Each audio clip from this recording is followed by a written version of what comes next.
Here's a question for you. Under what conditions would government officials lie about a person they are convinced committed a series of murders? That's one of the many questions raised and answered in today's film. This is the Kazdoy Closet.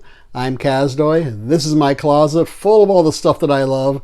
And today a very unusual film about a murderer and a cover-up in Nazi Germany. Let's check it out. The film I'm talking about today is The Devil Strikes at Night. It's from 1957, 104 minutes, beautiful black and white in German with English subtitles. This is based on the true story of mass murderer Bruno Ludke. It takes place in wartime Germany, 1944, so right near the end of World War II. And it involves an inspector assigned to this mass murderer case. And there's a wrong man accused, so he wants to get this guy exonerated, but he knows who's really guilty, and he wants to bring that guy to justice. The director was Robert Siadmak. He was a Jewish director who, along with people like Fritz Lang and Billy Wilder, other directors, fled the Nazis to come to the U.S. and make films there.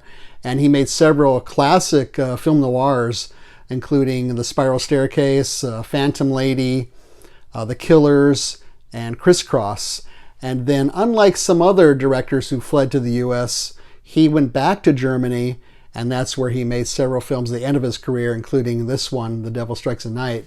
And this was nominated for an Oscar for Best Foreign Film of 1958. It lost to Fellini's film, Nights of Cabiria. The cast is entirely German, so I'm not familiar with any of them, really. But the standout is Mario Adorf. He plays Bruno, the mass murderer, and he's got incredible screen presence. And in fact, this film made him a big star in Germany. Think of Peter Lorre from M or Laird Cregar from The Lodger, but more of a slow-witted type of guy and more of a brute type of person. He even refers to himself as Bruno the Dope in the film. I'm going to talk about the film, and there might be some spoilers here, so I'm warning you now. And so this inspector was in the service fighting the war in Germany, but he hurt himself, so he's called in to work for the police in Germany. And he sees right away the wrong man is accused for these murders. And about an hour into the film, he figures out who the real murderer is. In fact, Bruno, the murderer, confesses to the murder. And there's one sequence where he takes the inspector and several policemen to the scene of one of his crimes in the woods and reenacts the murder. That's probably the most effective sequence in the whole film because it's just so kind of eerie and also really draws us into Bruno's mindset, and we see things from his point of view, and it's kind of twisted and strange.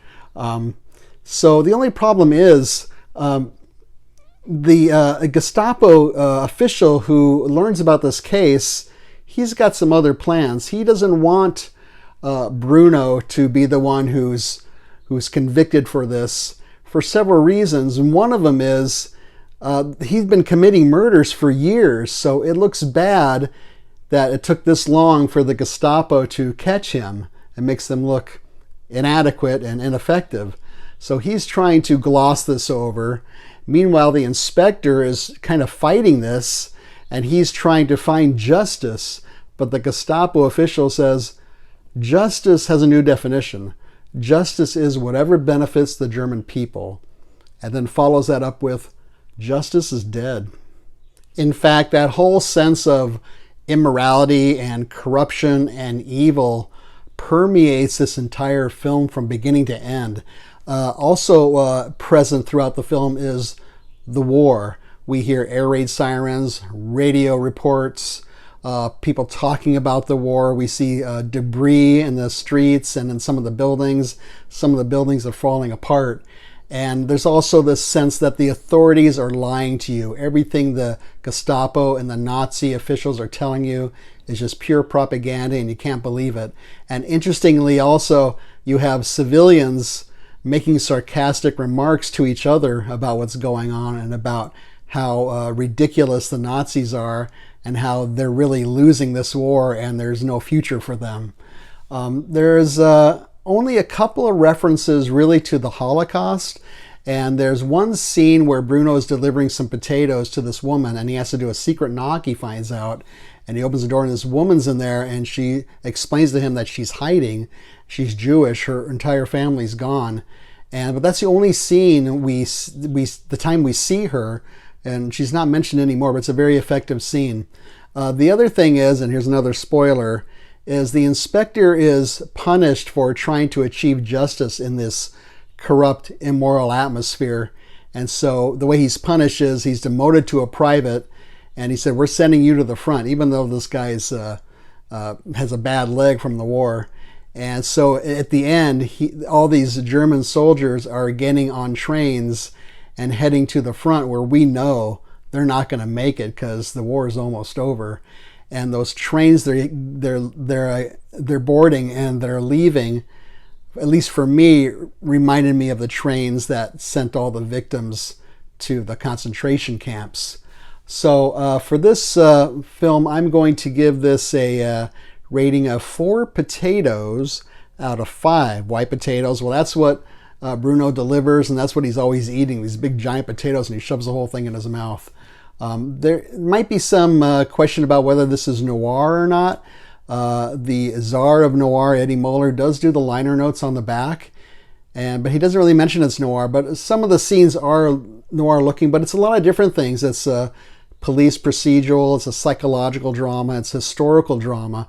So there's a lot of layers to this film, and I think it will reward some repeated viewing because there's so much stuff really going on, and it's not spelled out for you clearly. You kind of have to work for it and read between the lines.